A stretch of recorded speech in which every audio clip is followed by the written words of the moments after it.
Hi, it's Nick Orton for Think Big podcast, and I'm here today with Kirk Miller. Now, Kirk is a leading fitness model, master trainer for Physique Elite, and all-round top bloke. Would you say, Kirk? That's very complimentary, Nick. Nice one.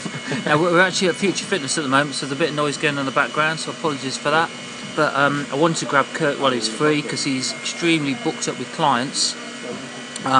And I want to talk to you, Kirk, about your story, really starting off from when you were a plumber. Can you tell us a little bit about what happened and how you got into the industry? Yeah, I suppose, I've been plumbing for around probably 4 or 5 years at the time, and I'll probably relayed this story, initial story, quite a lot of times on other interviews, but basically I always used to buy the Men's Health magazine on a monthly basis, and sort of always used to sort of look at the guys on the cover, and sort of as I trained and got in better shape, sort of thought, I'd love to be on the cover one day, and I thought I was just as good a shape, and in 2010, via a friend, she sort of said, I think you should enter the competition.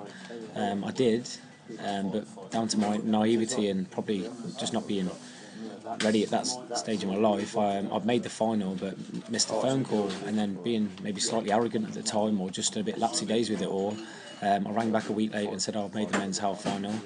And they said, yeah, you did make the final, but unfortunately, you rang back a week too late, which again is terrible, really, to say. I spent a week just faffing around. So thought nothing of it. Still carried on plumbing. If I'm being bluntly honest, sort of, clock watching all the time. Knew in my heart of hearts it wasn't me, but just didn't have the oomph in my life, or didn't have nothing to sort of get me out of the rut, so to speak. And then I entered the competition a year later again, and fortunately enough, I made the final again. And I don't know, in my gut instinct then, I had a good feeling that sort of the man, I don't know, it was God's way of telling me that I should be doing some more fitness related.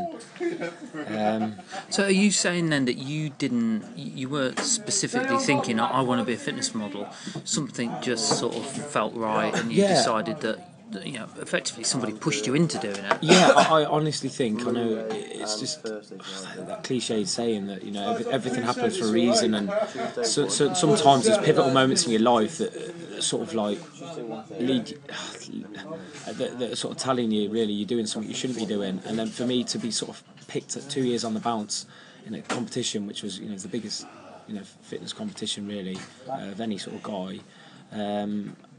I just sort of knew from that moment on, and then especially then when I was very lucky, very fortunate enough to win it. That was the most pivotal moment in what I'm doing right now. Was literally winning that competition. It was like a penny switched, in my head, and I had to put the wheels in motion then to sort of instigate a career change for sure. But even at that time, like my initial, like when I made the final, I wasn't thinking I'm going to be a fitness model. It was just a dream to try and potentially win that competition. Because I remember sitting down with you after you won that competition. I hadn't met you before. I don't know if you remember, we met in a pub, yeah, actually not so far away from here. And you seemed at that point to be, you thought you knew what you wanted to, but you weren't entirely sure. Yeah, I mean, I remember, that meeting when I met with yourself and Ollie, and I'd not long won the Men's Health competition, but if I'm being bluntly honest, I was a complete novice to the whole industry, didn't know how it worked, and to be honest, I wasn't really aware of the likes of body power or just how fitness modelling worked in general, because I'd primarily trained for the years prior to that, if I'm being bluntly honest, to look good on a beach, or go out with my friends and, for girls, but, and then, obviously, after the meeting with yourselves, in talking about body power and just different stuff that's potentially going on in the fitness industry, that's when I sort of like, sent my pictures off to like modelling agencies and stuff. And to be honest, I mean, it just sort of everything sort of spiraled from there really. I sort of signed with the fitness modelling agency, and then within a week or two, I'd had another cover shoot with Men's Fitness, and then I've been very fortunate for the last couple of years to have cover after cover, and then big thanks to obviously yourself at Body Power for using me on market material, and then I suppose technically I've formed, that's how I've rolled into a career in as a fitness model. You make it sound very easy, like, you know, you just sort of rolled into it and it happened and it was all nice and easy. But I mean, knowing you as I do, I know that you are a very hard-working individual. So can you know, give us an idea of your typical day? Yeah, I suppose like the way I've just worded that, I've probably tried to sum up the last couple of years in, like, you know, a sentence, but most definitely it hasn't been easy. I mean, even when I was plumbing, I mean, for example, you know, when I was plumbing, I was literally getting up, you know, half six in the morning, doing cardio every morning. Then I'd go and work for 8 hours as a plumber, like, you know, very intense, you know, it's a hard job. And then I'd go straight to the gym afterwards, lift my weights, and that was while I was a plumber. So, you know, I really did. And I ate so healthy and stuff. You know, all my friends, you know, they trained as well, but they were just never as consistent as me. That's one thing I would say. I've always been consistent. And then, yeah, in terms of like a typical day now, I mean, I suppose from the outset, you know, aspiring guy, people looking to get into the industry, they only see like the superficial side of, like, you know, the Facebook pictures where I'm uploading pictures of, say, a modelling shoot, or, you know, say at Body Power, and you're sort of smiling and, you know, you're enjoying the shows, or you have a cover, and, you know, it's people just maybe, especially messages get off guys, just think that that's just like put on your lap. Like, I work so hard. You know, a typical day for me, I'll get up at 5:30. For example, today I'll get up at 5:30.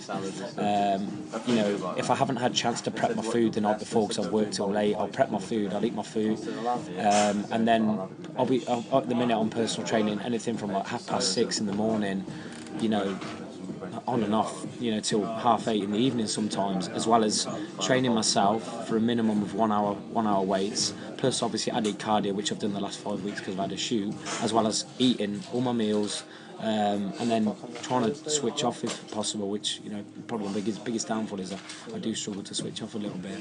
And so for all those people listening that are in shape and want to pursue a fitness model career, what advice could you give them? If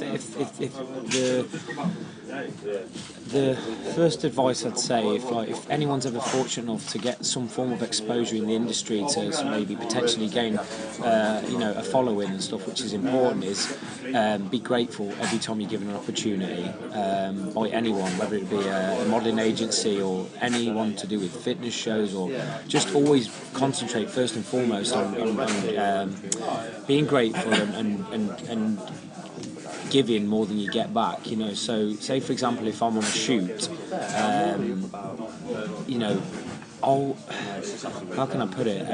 You know, say for example, if the photographer and the magazine editors or whoever wanted to get a certain amount of shots done, I'm more fussy than them in just making sure that I'm doing the absolute maximum I can to do the perfect job on that shoot. So, for example, you know, I shot last week with my new sponsors, My Protein, and there was a few shots and like, yeah, we're happy with that. I wasn't, because I just wanted to go that extra mile, and I'd always just focus on just literally working so hard in everything you do, really. I think that says a lot about your attitude, doesn't it? You know, you want to please people, you want to make sure that they're getting value for money from you. Yeah, and that even applies to my day-to-day job. You know, like, I care more about my clients getting in shape than they do, you know, and you know, don't even think of the money also. I mean, like, be point blank, you know, I'm earning way more money than I ever was plumbing, but I don't think of the money. I think, you know, when you focus on just providing like such a good quality of service and just working so hard, and if you're passionate about what you do, then that's reflected, you know, in the standard of your work. So I just work so hard in everything you do, and I firmly believe that the money and success and stuff comes with that. And also one thing I've tried to, like, since I have been moved into the fitness industry, is maintain a personality and really keep a realness to it, because I'm a little bit different to a lot of guys in the industry, and the fact that I don't do the stage shows where I'm competing and stuff. It's just something that's never really appealed to me. For me, I train hard and I eat healthy throughout the year, but also I like to, you know, when at all possible, sort of, you know, have a balance in my life. I do like alcohol, and I do like, you know, it's no secret that I do like a bit of junk food from time to time. But I just find that by never depriving completely as well, like this is from a training aspect and sort of regularly maintaining my shape and sort of training consistently all year round, is because I've never like deprived for months and months on end. I've never felt the need to like take weeks and weeks off training or go backwards, you know, with my training. So I think that's definitely helped for sure, you know, in continual motivation. Yeah, and you're also sponsored. You mentioned there that you've fairly recently become a sponsored athlete for My Protein, which is fantastic. Congratulations on that. There are a lot of people, a lot of athletes and models out there that want to be sponsored athletes. How did you go about attracting My Protein to sponsor you? Well, first of all, I'll probably explain why My Protein came to me why they said they wanted me as their athlete. Because like you said before, right? There's probably a lot of guys listening to this now that they're in just as good, if not better shape than me. I'm not naive to admit that. I honestly think it's because of that attitude. Again, why I've been very fortunate to have the success I had the last couple of years, because I don't believe that that I'm better than anyone else just because I've got a six pack. I think one thing I would say I've noticed a lot in the industry is guys looking to get in the industry, they do one shoot, they're in shape, and then all of a sudden they think the fitness world, i.e. sponsors, should just come to them and say, there you go, we're going to give you, £500 worth of supplements, blah blah blah blah blah. That isn't the way it works. I mean, My Protein came to me because they basically said that they like my attitude on social media, for example, and the influence and stuff that I had, and obviously one, your shape, which is, that if you're not marketable, a company's not going to come to you, but you're more than just a six pack and a body, basically. People buy into what you say, and sort of like, so one thing I've been very careful of, and again I've said this to my sponsors, is I don't lie. Anything I tell you, or anything I endorse, or anything I talk about, whether it be to do with training or just general life, is I don't lie on social media, or you don't, anything I say is like from the heart, and so that way if I'm endorsing something, the whole idea to be a good sponsored athlete, that company wants the audience you're hitting to believe what you're saying. So, I mean, for me, I see a lot of the fitness models. I can point blank tell which ones have been told, they've been told to say certain stuff on social media because it's too robotic, and that's one thing I think that to maybe sort of stand out a little bit, perhaps, in the fact that I say what I feel at all times, really. Okay, yeah, that's really interesting. And what's the future for Kirk Miller? Well, what's the future? I mean, I've got a few little things in the pipeline, really. I mean, since I've became a personal trainer and obviously worked in the industry as a fitness model, each year I set myself little targets, of like just to progress in general. Because I think I get bored very easily, so I always have to test myself in some capacity, both not just in training but outside of training. So, for example, when I first became a personal trainer, my initial goal was to just small goal, something stupid like I wanted 10 regular clients. I achieved that relatively quickly, and then when you get to that, you think, right, okay, what other goal can I set? So, then I said to myself after the first year of personal training, especially with the amount of messages and emails I got, do you do online training? I then thought, right, okay, how can I expand my business and sort of, bring in another source of income and, again, make a difference to more people? Because the thing is, as a personal trainer, I'm restricted to so many hours, how many hours you can actually do.